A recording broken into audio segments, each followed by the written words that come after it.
Newsflash, Ripple decision may already be in big trouble.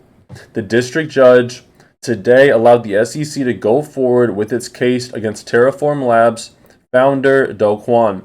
In doing so, the judge specifically rejected the distinction made in the Ripple case between public and institutional sales. In court filings, the SEC had urged Judge Rakoff not to follow U.S. District Judge Annalisa Torres' reasoning in the Ripple case and indicated it's a likely plan to appeal the Ripple decision, which now seems even more likely. Specifically, Judge Rakoff denied issuer Terraform Labs' motion to dismiss an SEC lawsuit, saying that the SEC has sufficiently argued it has jurisdiction and has asserted a plausible claim that Terra USD, USDT, the Anchor Protocol, and Luna may have violated securities laws. So going into what the Ripple CTO has to say, he says this ruling seems to be based on some very unusual properties of this particular scheme and not the way cryptos genuinely work. None of the below, the crux of the reasoning here, applies to typical cryptos as far as I can tell. To be clear, the court also does make it clear that it disagrees with the ruling in the Ripple case and it explains its disagreement. But oddly, it doesn't seem to have based its rejection of that ruling on its disagreement with it, but rather than a difference in the facts. And then we have a Ripple community member and a lawyer commenting on it. Bill Morgan says, XRP holders may be quite happy with your insight. If Judge Rakoff is correct, and if the SEC does not appeal or unsuccessfully appeals the Torres decision, the regulatory clarity the XRP token now enjoys be more unique and difficult to obtain than initially thought post-decision. So interesting times coming ahead in the next month or two when we do see how this Terraform Labs lawsuit works out. What is up, XRP community? Welcome back to another YouTube video. Thank you for joining me. I want to talk some developments with Citigroup, the XRP ledger, and then some other various stories going on in the crypto space. Let's dive right into it.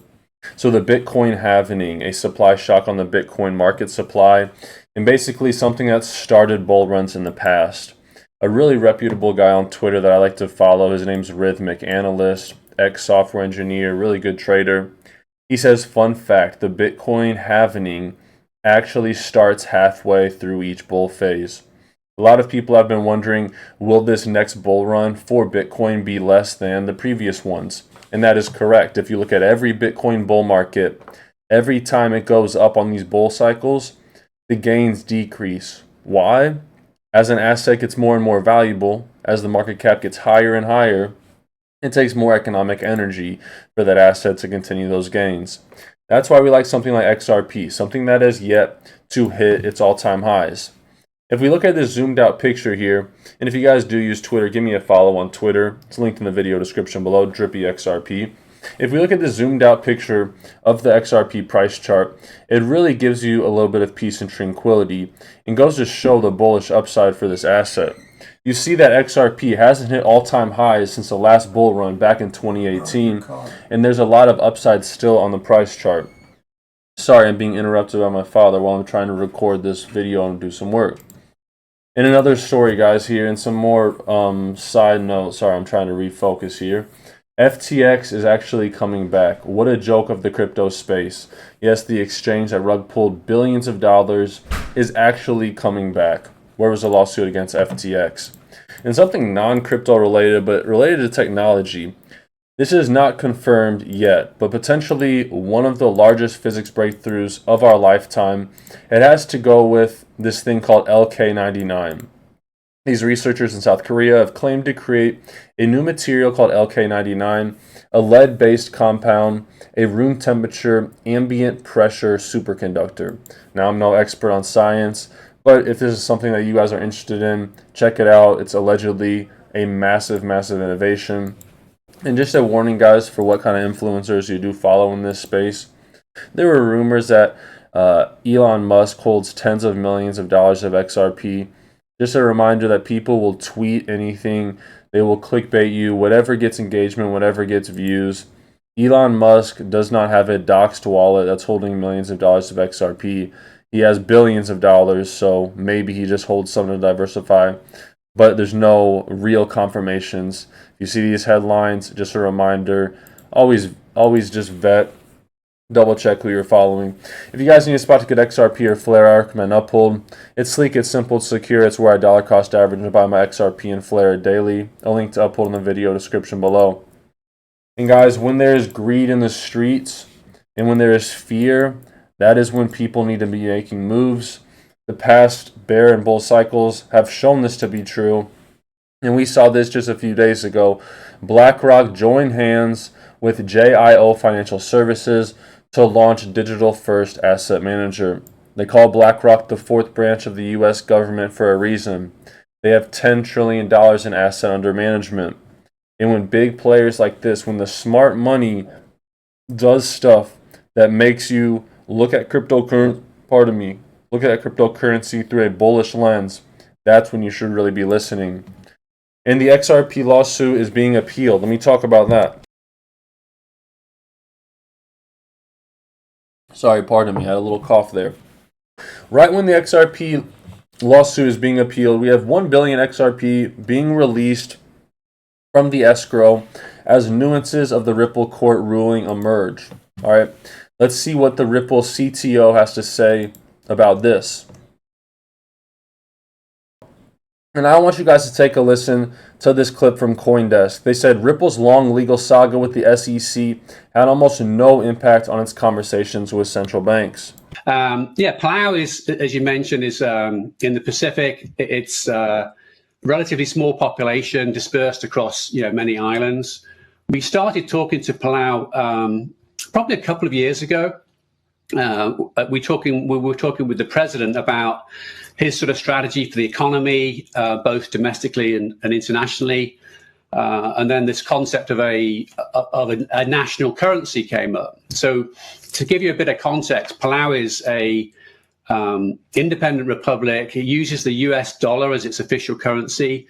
It has no central bank, right? So we started thinking through this. We thought, okay, well, we can do a US dollar stablecoin, which could be launched as a Palau branded currency, if you like.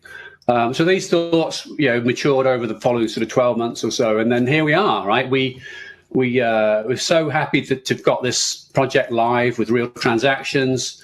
There's a lot of things have developed over those months. We have the basic first use case is really a retail stablecoin. So in this pilot, a number of government employees receive the PSC, the stablecoin, and they're able to go and buy things in a select number of the large retailers in the country. And then the retailers can then redeem that back into fiat in their bank if they... XRP is here to stay. Its value proposition, it saves time, it saves money. And Palau is just one of many examples leveraging the benefits this technology provides. If you guys made it to the end of the video, comment Palau in the comment section below. And have a great day. God bless you all. Until next time. I hold XRP because Ripple's the chosen one to lead the new global digital payment system, and they use XRP. In 2013, the Federal Reserve began looking for faster payments options. 2 years later, an action plan was born and a federal payments task force was created. It included one company focused on crypto, Ripple. In 2014, the World Bank and Better Than Cash Alliance, which includes the Bill and Melinda Gates Foundation, Clinton Global Initiative, and the governments of 32 countries, put out a report called The Opportunities of Digitizing Payments. 1 year later, the Better Than Cash Alliance featured one crypto company on their website, Ripple. Today, Better Than Cash Alliance and all other UN initiatives are focused on a single agenda, the Sustainable Development Goals for 2030. You can see the SDGs logo on Bill Gates' lapel, world-leading companies, the Better Than Cash Alliance website, and on the UN's official exchange, Exchange. What crypto is Exchange officially utilizing for their carbon credit solution? XRP. The world will move to a new international standard for exchanging electronic messages between financial institutions by 2025 called ISO 20022. Who was the first ISO 20022 member focused on distributed ledger technology? Ripple. Who's partnered with over 300 financial institutions, including Bank of America, American Express, PNC, Santander, SBI, HSBC, Standard Chartered Bank,